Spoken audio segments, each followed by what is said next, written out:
Good morning student. SBD school की online क्लासों में आप सभी का स्वागत है। तो बेटा हम 11th क्लास के एक चैप्टर नंबर पढ़ रहे थे जिसका नाम था एस ब्लॉक। एस ब्लॉक में हमने पढ़ा था कि एस ब्लॉक में दो वर्ग होते हैं, एक होता है वर्ग नंबर फर्स्ट और एक होता है वर्ग नंबर सेकंड इसमें। और इसके बाद हमने पढ़ा था कि जो वर्ग नंबर फर्स्ट और सेकंड जो होते हैं उनके कुछ भौतिक भौतिक गुणधर्म में हमने पहले डिस्कस किया था उसका आकार। इसी के साथ हमने आयनन एंथैल्पी, नेक्स्ट हमने पढ़ा था ज्वाला परीक्षण। तो यानी कि ऐसे हमने कुछ भौतिक गुणधर्म पढ़ लिए थे। आज हम कुछ दो भौतिक गुणधर्म और डिस्कस करेंगे। तो बेटा आज का जो हमारे पास टॉपिक है वो है अपचायक प्रवृत्ति।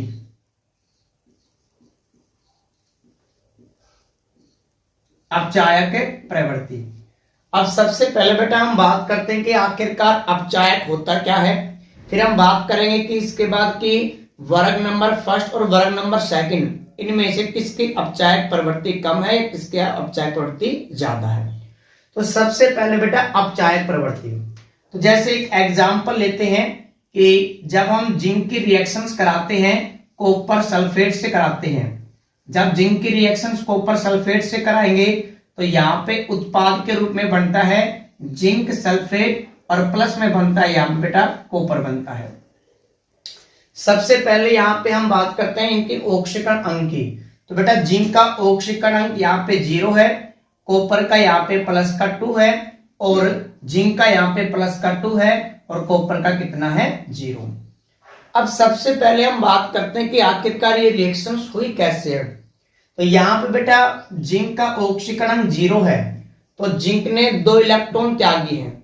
जब जिंक 2 इलेक्ट्रॉन त्यागेगा तो किस में कन्वर्ट हो जाएगा Zn+2 में। अब जिंक ने जो 2 इलेक्ट्रॉन त्यागे हैं वो ग्रहण करता है कौन, कॉपर आयन, Cu+2 आयन ग्रहण करता है और किस में कन्वर्ट हो जाता है, कॉपर यानी कि 0 में। अब यहां पे सबसे पहले हम बात करते हैं कि आखिरकार किसका ऑक्सीकरण हुआ है और किसका अपचयन हुआ है। तो बेटा ऑक्सीकरण और अपचयन हमने पढ़ा था कि अगर किसी भी पदार्थ के ऑक्सीकरण अंक में वृद्धि होती है तो उसको कहेंगे ऑक्सीकरण, और किसी भी पदार्थ के ऑक्सीकरण अंक में कमी होती है तो उसको क्या कहते हैं, अपचयन कहते हैं। सबसे पहले हम जिंक और Zn+2 में तुलना करते हैं। तो बेटा जिंक का यहाँ पे ऑक्सीकरण कितना है, 0 है, जबकि यहाँ पे Zn+2 का ऑक्सीकरण कितना है, प्लस का 2 है। तो ऑक्सीकरण अंक में वृद्धि हुई है या कमी हुई है। तो बेटा ऑक्सीकरण अंक में क्या हुई है, वृद्धि हुई है। तो ऑक्सीकरण अंक में वृद्धि क्या कहलाता है, ऑक्सीकरण। यानी कि जो जिंक है इसका यहाँ पे क्या हो रहा है, ऑक्सीकरण हो रहा है। अब हम बात करते हैं कॉपर की। तो बेटा कॉपर इस पे चार्ज कितना है, प्लस का 2, उस पे चार्ज कितना है, 0।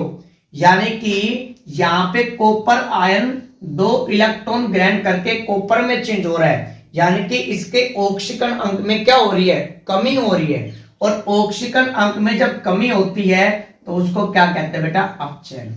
तो यानी कि इस पूरी प्रोसेस में जो हमारे पास जिंक है इसका तो ऑक्सीकरण हो रहा है और जो हमारे पास कॉपर है उसका क्या हो रहा है, अपचयन हो रहा है। अब यहां पे बेटा एक वर्ड आता है ऑक्सीकारक, और एक सेकंड वर्ड है अपचायक, जो कि हम पहले की रिएक्शन या पहले का जो टॉपिक है चैप्टर है हम उसमें पहले से डिस्कस कर चुके हैं। यानी कि जब हमने चैप्टर पढ़ा था रिडॉक्स रिएक्शन वाला तो उसमें मैंने आपको ये बताया कि ऑक्सीकारक क्या होता है, अपचायक क्या होता है। फिर से एक बार ध्यान दो बेटा, यहाँ पे ऑक्सीकारक वो पदार्थ होते हैं जो कि ऑक्सीकरण में मदद करते हैं। अपचायक वो पदार्थ होते हैं जो कि अपचयन में क्या करते हैं, मदद करते हैं। सबसे पहले हम यहाँ पे देखना है ऑक्सीकारक कौन है। तो बेटा यहाँ पे जो जिंक है ये कितने इलेक्ट्रॉन त्याग रहे, 2। जब जिंक 2 इलेक्ट्रॉन त्यागेगा तभी किस में कन्वर्ट होगा, Zn+2 में कन्वर्ट होगा। यानी कि अगर जिंक 2 इलेक्ट्रॉन त्यागता है तभी उसका ऑक्सीकरण होगा। अब वो 2 इलेक्ट्रॉन कहां गए, तो 2 इलेक्ट्रॉन बेटा किसने ग्रहण कर लिए, कॉपर आयन ने। यानी कि अगर कॉपर आयन 2 इलेक्ट्रॉन लेने से मना कर दे यानी कि कॉपर आयन इलेक्ट्रॉन नहीं ले तो क्या जिंक अपने इलेक्ट्रॉन त्याग पाएगा? क्या नहीं त्याग पाएगा। अगर कॉपर आयन इलेक्ट्रॉन नहीं ले तो क्या इस जिंक का ऑक्सीकरण होगा? क्या नहीं होगा। जैसे बेटा अगर मैं पैसों का दान करना चाहता हूं, जैसे अगर मैं पैसों का दान करके दानी बनना चाहता हूं तो पैसों को दान तभी तो करूंगा जब कोई लेने वाला होगा, तभी तो। क्लियर है? यानी कि मेरे दानी बनने में कौन मदद कर रहा है? जो पैसे लेगा। सेम कंडीशन बेटा इसके ऑक्सीकरण में कौन मदद कर रहा है? कॉपर मदद कर रहा है। कैसे? इलेक्ट्रॉन लेके। अगर कॉपर मना कर दे कि भाई साहब मैं आप इलेक्ट्रॉन नहीं लूंगा तो क्या जिंक का ऑक्सीकरण हो पाएगा? क्या नहीं हो पाएगा। तो यानी कि यहां पे जो ऑक्सीकरण में मदद कर रहा है वो है कॉपर, यानी कि ये कहलाएगा क्या? ऑक्सीकारक। इसी तरह बेटा अपचायक। अब ये अपचायक क्या है? तो अपचायक में जैसे वही अपचयन में मदद करें वो क्या कहलाएंगे? अपचायक कहलाएंगे। जैसे यहां पे कॉपर 2 इलेक्ट्रॉन ग्रहण करके कॉपर 0 में कन्वर्ट हो रहा है, यानी कि कॉपर का क्या हो रहा है? अपचयन हो रहा है। कॉपर का क्या हो रहा है? अपचयन हो रहा है। अब कॉपर का अपचयन कब होगा? जब जिंक इसको इलेक्ट्रॉन दे। अगर जिंक इलेक्ट्रॉन देने से मना कर दे तो क्या ये इलेक्ट्रॉन ले पाएगा? क्या नहीं ले पाएगा। तो क्या कॉपर के इलेक्ट्रॉन मिलेंगे? क्या नहीं मिलेंगे। जब कॉपर को इलेक्ट्रॉन नहीं मिलेंगे तो इसका मतलब है कॉपर का अपचयन नहीं होगा। तो कॉपर के अपचयन में कौन मदद कर रहा है? यहां पे बेटा जिंक मदद कर रहा है इसमें। क्लियर यहां तक सभी को? तो ऑक्सीकारक क्या होते हैं? जो कि ऑक्सीकरण में मदद करते हैं। और अपचायक क्या होते हैं? जो कि अपचयन में क्या करते हैं? मदद करते हैं। अब यहां पे हमें यही पढ़ना बेटा अपचायक। अब बेटा यहां पे अपचायक प्रवृत्ति की बात करें तो 2 प्रकार के होते हैं। एक होता है प्रबल अपचायक और एक क्या होता है? दुर्बल अपचायक। अब ये इसका मतलब क्या होता है बेटा? या आपसे यहां से बुक में पूछ लेता है कि अपचायक क्षमता, ठीक है, अपचायक क्षमता के बारे में जिक्र कर लेता है। जैसे सबसे पहले बेटा हमारे पास कोई भी परमाणु है और इस परमाणु का आकार छोटा है और यहां पे एक इलेक्ट्रॉन है और इलेक्ट्रॉन और नाभिक के बीच में एक आकर्षण बल लगता है जिसको कहते हैं प्रभावी नाभिकीय आकर्षण बल या जेड इफेक्ट कहते हैं। तो यहाँ पे जो आकर्षण बल लग रहा है इसको क्या कहेंगे? जेड इफेक्ट, जिसको ZEF से क्या करते हैं? रिप्रेजेंट करते हैं। एक परमाणु हमारे पास बड़े साइज का है। जब एक परमाणु बड़े साइज का है तो यहां भी आकर्षण बल लगेगा जिसको क्या कहेंगे? जेड इफेक्ट कहेंगे इसमें। अब अगर मैं बात करूं यहां से मुझे इलेक्ट्रॉन्स निकालना है, यानी कि कोई भी अगर परमाणु अपचायक का काम करेगा तो उसको इलेक्ट्रॉन त्यागना है। अब इन दोनों में से इलेक्ट्रॉन आसानी से कौन त्याग सकता है? जिसमें आकर्षण कैसा होगा? कम होगा। जिसमें आकर्षण कम होगा वो इलेक्ट्रॉन आसानी से त्याग सकता है। तो छोटे परमाणु में आपको मालूम है कि नाभिकीय आकर्षण बल अधिक होता है जबकि इसमें नाभिकीय आकर्षण बल कम होता है। यानी कि जिस परमाणु का आकार बड़ा होगा उसमें आकर्षण बल उतना ही कम होगा, इलेक्ट्रॉन निकालना उतना ही क्या होगा? आसान होगा। और जो जितना आसानी से इलेक्ट्रॉन त्याग सकता है तो बेटा वो किसका काम करेगा? एक प्रबल अपचायक का काम करेगा। क्लियर है? और जिस परमाणु का आकार छोटा है उसमें आकर्षण बल ज्यादा होगा तो वहां से इलेक्ट्रॉन निकलना क्या होगा? मुश्किल होगा। जब इलेक्ट्रॉन निकलना मुश्किल होगा तो बेटा वो किसका काम करेगा? एक दुर्बल अपचायक का काम करेगा। क्लियर है? तो बेटा आपको यहां से वर्ड याद रखना है अपचायक। अब हम बात करते हैं कि वर्ग नंबर फर्स्ट और वर्ग नंबर सेकंड में से प्रबल अपचायक कौन है? तो बेटा वर्ग नंबर फर्स्ट की बात करें तो इसमें आता है कि हे, ली, ना, की, रब, से, फरियाद। तो बेटा हाइड्रोजन एक आवारा तत्व होता है जबकि फ्रांसियम एक रेडियो एक्टिव तत्व है, तो इसका जिक्र नहीं करेंगे यहाँ पे। इसी तरह वर्ग नंबर 2 की बात करें बेटा यहाँ पे तो यहाँ पे आता है कि बेटा मांगे, कार, स्कूटर, बाप, रोए या राजीव। इसमें तो यहाँ पे बेटा हमारे पास ये वर्ग नंबर फर्स्ट है और वर्ग नंबर 2 है। सबसे पहले बात करते हैं हम साइज की। तो हमने ये पढ़ा था कि जो वर्ग नंबर 2 है इनका अपने आवर्त में मतलब क्षैतिज लाइन में इनका सबसे बड़ा आकार होता है। यानी कि जब इनके आवर्त की देखोगे आप तो इनका सबसे बड़ा आकार होता है। यानी कि वर्ग नंबर जो फर्स्ट के तत्व हैं इनका आकार बड़ा होता है वर्ग नंबर 2 की तुलना में। अब वर्ग नंबर फर्स्ट के तत्वों का आकार जब बड़ा है तो इलेक्ट्रॉन त्यागना कैसा होगा, आसान होगा। जब इलेक्ट्रॉन त्यागना आसान होगा तो आप मुझे ये बताइए कि इन दोनों में से सबसे ज्यादा अपचायक क्षमता किसकी होगी। यानी कि वर्ग नंबर 2 और वर्ग नंबर फर्स्ट में से सबसे ज्यादा अपचायक क्षमता किसकी होगी।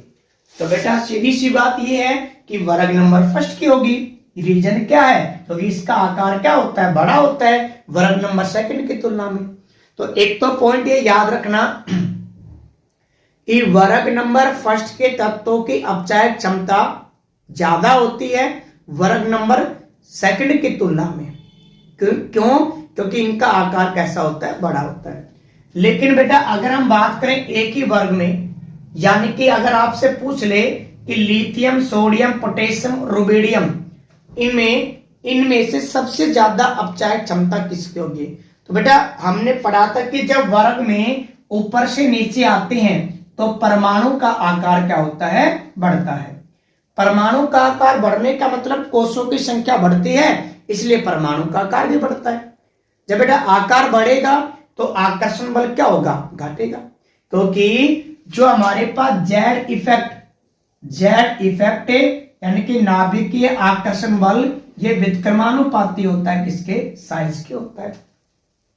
जैसे जैसे साइज बढ़ेगा वैसे वैसे उसका आकर्षण बल क्या होगा, घटेगा। इसलिए तो हम बात कर रहे हैं गैसियस स्टेट में।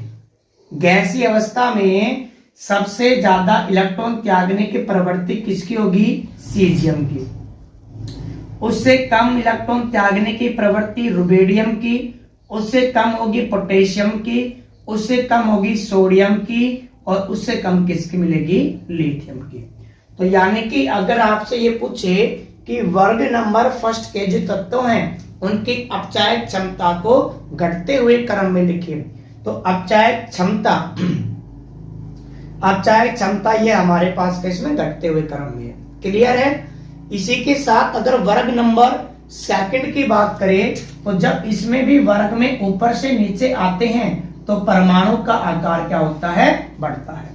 जब परमाणु का आकार बढ़ेगा तो अपचायक जो क्षमता है वह सबसे ज्यादा बेरियम की होगी, उससे कम स्ट्रोंशियम की, उससे कम कैल्शियम की, उससे कम मैग्नीशियम की, और सबसे कम किसमें मिलेगी आपको, बेरियम की मिलेगी। क्लियर है। तो ये हमारे पास टॉपिक था इसमें अपचायक प्रवृत्ति। अब जो अपचायक प्रवृत्ति है या जो अपचायक क्षमता है बेटा, हम इसको रिप्रेजेंट कर सकते हैं किसके द्वारा, ई नोट। ई नोट का मतलब होता है जो अपचयन विभव होता है उससे भी क्या कर सकते हैं, इसको रिप्रेजेंट कर सकते हैं, यानी कि उसको एक्सप्लेन कर सकते हैं। क्लियर है। जो अपचायक क्षमता है उसको हम किसके, मानक अपचयन विभव इसके द्वारा भी क्या कर सकते हैं, प्रदर्शित कर सकते हैं या समझा सकते हैं। अब ये सर ई नोट क्या है, तो बेटा हमने इससे पहले वाले चैप्टर में पढ़ा था डेनियल शेल। तो डेनियल शेल में हमने पढ़ा था कि दो प्रकार के इलेक्ट्रोड्स होते हैं, एक होता है एनोड और दूसरा क्या होता है, कैथोड होता है। और जो हमारे पास एनोड और कैथोड है ये दोनों कोई सा भी एक इलेक्ट्रोड मतलब किसी धातु का इलेक्ट्रोड एनोड की तरह भी बिहेव कर सकता है और कैथोड की तरह बिहेव कर सकता है।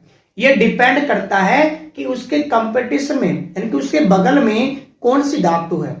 और हमने ये पढ़ा था कि अगर एनोड की तरह बिहेव करेगा तो उसका ऑक्सीकरण होगा। याद को मैंने ट्रिक सिखाई थी आपको, LOAN लोन, और कैथोड के लिए मैंने आपको सिखाया था RRCP में। तो यानी कि शॉर्टकट से भाषा में अगर बोलना चाहें शॉर्टकट में, तो जो हमारे पास जो अपचयक प्रवृत्ति है इसको मानक इलेक्ट्रोड अपचयन जो विभव है इसके द्वारा भी क्या कर सकते हैं, समझा सकते हैं। अब क्या रिलेशन होता है इसके बाद हमें ये देखना है। बेटा ये फर्स्ट हमने पढ़ा था इसमें कि ऑक्सीकारक क्या होता है, अपचायक क्या होता है, कौन से वर्ग के जो तत्व हैं इनके अपचायन प्रवृत्ति अधिक होती है, जबकि कौन से वर्ग की अपचायक प्रवृत्ति कैसी होती है, कम होती है। अब हम बात करेंगे बेटा अपचायक प्रवृत्ति को मानक अपचयन विभव के। अब ये मानक वगैरह मैंने आपको बताया था कि जब आप सेल का निर्माण करते हैं तो उस कंडीशन में आप एसटीपी या एनटीपी का यूज करते हैं। एसटीपी का मतलब है अगर आप सेल बनाते हैं तो उसमें आप टेम्परेचर नॉर्मल रखोगे और जो प्रेशर है वो भी क्या रखोगे, नॉर्मल, यानी कि 1 atm रखते हैं उसमें। क्लियर है? अब इनमें क्या रिलेशन है, तो इसमें बेटा मैंने आपको एक श्रेणी लिखाई थी जिस श्रेणी का नाम था सक्रियता श्रेणी। सक्रियता श्रेणी या जिसका नाम था विद्युत रासायनिक श्रेणी, एक नाम इसका ये भी था।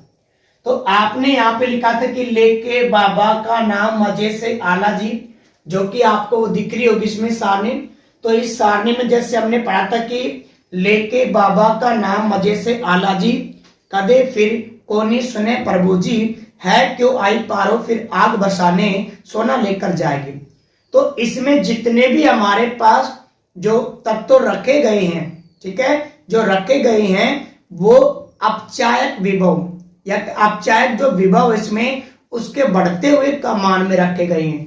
यानी कि आपने देखा होगा कि सबसे नीचे आपको लिथियम मिलेगा इसमें, फिर यहाँ पे जिसमें क्लोराइड आयन वगैरह कोई मिलेगा इसमें, और बीच में प्रेजेंट होता है हाइड्रोजन। इसमें जो लिथियम है बेटा इसका मान होता है नेगेटिव में, इसका मान होता है नेगेटिव में, और हाइड्रोजन का होता है 0, और लास्ट में जो आयोडाइड वगैरह है इसका मान होता है कैसा, इसमें पॉजिटिव में होता है। यानी कि इस श्रेणी में जैसे हम ऊपर से नीचे आते हैं तो अपचयन विभव का मान क्या होता है, बढ़ता है। जब अपचयन विभव का मान बढ़ेगा तो उसकी अपचायक जो प्रवृत्ति है वो क्या होती है, घटती है। तो मैंने आपको यहाँ पे 2 चीजें लिखाई थी एरो लगा के कि अपचयन या अपचायक विभव, देखो अपचयन विभव का बढ़ता हुआ क्रम, अपचयन विभव बोल रहा हूं मैं, यानी कि ई नोट मान की बात कर रहा हूं बेटा मैं। अगर अपचायक प्रवृत्ति की बात करें तो अपचायक प्रवृत्ति का मतलब यहां पे कि अपचयन करने की क्षमता वो होता घटता क्रम। यानी कि ऊपर से जब नीचे जाओगे तो अपचायक करने की जो क्षमता है वो क्या होती जाएगी, घटती जाएगी। लेकिन अगर विभव की मान की बात करें तो वो मान बढ़ता है। जैसे आप जो चैप्टर नंबर आपने लोग्स पढ़ा था उसमें जाके आप चेक करो, जो श्रेणी मैंने आपको लिखाई थी वहां पे लिथियम से नीचे की तरफ चलते हो तो पहले वैल्यू माइनस की होती है, फिर धीरे धीरे वैल्यू बढ़ती बढ़ती 0 पहुंचती है, फिर उसके बाद वैल्यू हो जाती है प्लस की वैल्यू हो जाती है। तो यानी कि अपचयन विभव का क्या है, इसमें अपचयन विभव का मान तो बढ़ता है और अपचायक प्रवृत्ति क्या होती है, यहाँ पे घटती है। नॉर्मल सी भाषा में आप ये याद रख सकते हो कि जैसे जैसे श्रेणी में ऊपर से नीचे आते हैं वैसे वैसे अपचायक प्रवृत्ति कम होती है, अपचयन की प्रवृत्ति कैसी होती है, कम होती जाती है। क्लियर है? तो बेटा यहाँ पे आपको एग्जाम में क्वेश्चंस कैसे पुटअप करता है, एग्जाम में क्वेश्चंस ऐसे पुटअप करेगा कि आपको 2 या 2 से अधिक धातु या अधातु दे देगा और फिर कहेगा आपसे कि निम्नलिखित को अपचायक प्रवृत्ति के घटते क्रम में लिखिए या बढ़ते क्रम में लिखिए, इनमें से किसी में भी पूछ सकता है। तो यहाँ पे बेटा इसको हम ऐसे याद रखेंगे कि जो अपचायक प्रवृत्ति है, जो अपचायक प्रवृत्ति है ये व्युत्क्रमानुपाती होती है ई नोट के मान के, ई नोट के मान के। यानी कि अगर किसी भी धातु का अपचयन विभव, सुनो ध्यान से, अगर किसी भी धातु का अपचयन विभव का मान जितना ज्यादा है, जितना ज्यादा है उसके अपचायक प्रवृत्ति उतनी क्या होगी, यहाँ पे कम होगी। आप इस चीज को याद रख सकते हैं। यानी कि जैसे जैसे अगर अपचयन विभव का मान बढ़ता जाएगा वैसे वैसे उसके अपचायक प्रवृत्ति क्या होती जाएगी, कम होते जाएगी। इसमें क्लियर है? अब यहां से हमारे सिलेबस में क्वेश्चंस दे रखा है, आप नोट करो इसमें क्वेश्चंस को, फिर इसको सोल्व करते हैं। जैसे बेटा दे रखा है यहां पे कि Cl2 से Cl- मतलब ये इलेक्ट्रॉन ग्रहण कर रहा है, और जब इलेक्ट्रॉन ग्रहण करते हैं तो बेटा उसका अपचयन होता है। तो यानी कि आपको अपचयन विभव का मान दे रखा है, और इसका जो ई नोट है उसका मान दे रखा है प्लस का 1.36। इसके बाद दे रखा है I2 से I में, यानी कि आयोडाइड इसमें जो आयोडीन है उसके अपचयन विभव का मान दे रखा है, और इसके अपचयन विभव का मान दे रखा है आपको प्लस का 0.53। इसके बाद Ag प्लस का Ag में दे रखा है यहाँ पे अपचयन विभव, और ये दे रखा है प्लस का 0.79। इसके बाद दे रखा है सोडियम, सोडियम प्लस से सोडियम में कन्वर्ट हो रहा है, और इसके लिए अपचयन विभव का मान दे रखा है माइनस का 2.71। और इसके बाद दे रखा है लिथियम प्लस से ये लिथियम में कन्वर्ट होगा, और इसके लिए अपचयन विभव का मान दे रखा है 3.04 इसमें। अब क्या कह रहा है सुन बेटा कि निम्नलिखित को उनकी घटती हुई अपचायक क्षमता के अनुसार व्यवस्थित कीजिए। घटती हुई अपचायक क्षमता मतलब सबसे पहले आपको क्या करना है, उसको लिखना है जिसकी अपचायक क्षमता क्या है, सबसे अधिक है। अब अभी बेटा मैंने आपको ये बताया है कि अपचायक जो प्रवृत्ति है ये किसके व्युत्क्रमानुपाती होती है, इसके अपचायक विभव के मान के व्युत्क्रमानुपाती होती है। यानी कि जिसके अपचयन विभव का मान मतलब जिसके अपचयन विभव का मान जितना कम होगा उसके अपचायक प्रवृत्ति उतनी क्या होगी, ज्यादा होगी। तो आप मुझे ये बताओ कि इनमें से सबसे कम किसके अपचयन विभव का मान है, क्योंकि जिसका सबसे कम अपचयन विभव का मान कम होगा उसकी अपचायक प्रवृत्ति उतनी क्या होगी, ज्यादा होगी। तो यहां पे बेटा इसके लिए है प्लस की वैल्यू, इसके लिए है प्लस की वैल्यू, इसके लिए है प्लस की वैल्यू। सोडियम के लिए बेटा माइनस का 2.371, जबकि लिथियम के लिए माइनस का 3.04 है।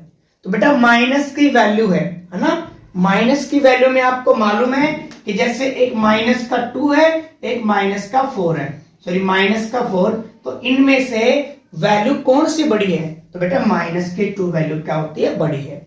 तो इसका मतलब सबसे कम वैल्यू हमारे पास किसके बेटा, लिथियम के यहाँ पे। तो जब इसके इलेक्ट्रॉन योग का मान सबसे कम है तो इसकी अपचायक प्रवृत्ति क्या होगा, सबसे ज्यादा होगी यहाँ पे। तो सबसे ज्यादा अपचायक प्रवृत्ति है लिथियम की है बेटा। उसके बाद देखो अपचयन विभव थोड़ा ज्यादा किसका है, ये ज्यादा है, माइनस का 2.7 है। तो इसका जब अपचयन विभव ज्यादा है, थोड़ा सा ज्यादा है, तो इसकी अपचायक प्रवृत्ति क्या होगी, कम होगी। तो उसके बाद अपचायक प्रवृत्ति कम है किसकी, सोडियम की। अब देखो इनमें से सबसे कम मान कौन सा है, यही तो मान है हमारे पास कि प्लस का 0.53। तो इसके बाद जो आई है उसकी अपचायक प्रवृत्ति कम होगी।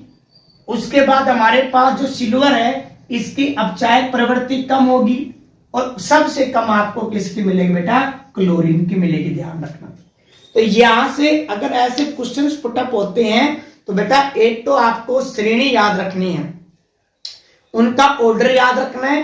कई बार क्या करता है कि आपको वैल्यू नहीं देगा और ये कहेगा कि निम्नलिखित को अपचायक प्रवृत्ति के घटते क्रम में लिखिए या बढ़ते क्रम में लिखिए। तो उस कंडीशन में जब वैल्यू नहीं दे रखी है आपको तो फिर आप कैसे पता लगाओगे, तो बेटा आपको श्रेणी का यूज करना है। क्लियर है, जो श्रेणी में सबसे ऊपर मिलेगा उसकी अपचायक प्रवृत्ति उतनी क्या मिलेगी, आपको ज्यादा मिलेगी। अगर वैल्यू दे रखी है तो आप वैल्यू के आधार पे कर सकते हैं इसमें। क्लियर है, तो बेटा ये आज का हमारे पास टॉपिक था अपचायक प्रवृत्ति। एस ब्लॉक के तत्व हैं। एस ब्लॉक की अगर बात करें वर्ग नंबर फर्स्ट की तो उनका आकार बड़ा होता है अन्य वर्गों की तुलना में, इसीलिए इनमें अपचायक प्रवृत्ति ज्यादा पाई जाती है, जबकि वर्ग नंबर 2 के अपचायक प्रवृत्ति कैसी होती है, कम पाई जाती है। तो ये टॉपिक था। इससे संबंधित जो भी हमारे पास क्वेश्चन बनते हैं आप उनको बुक में देखकर उनको सोल्व करना बेटा, ठीक है।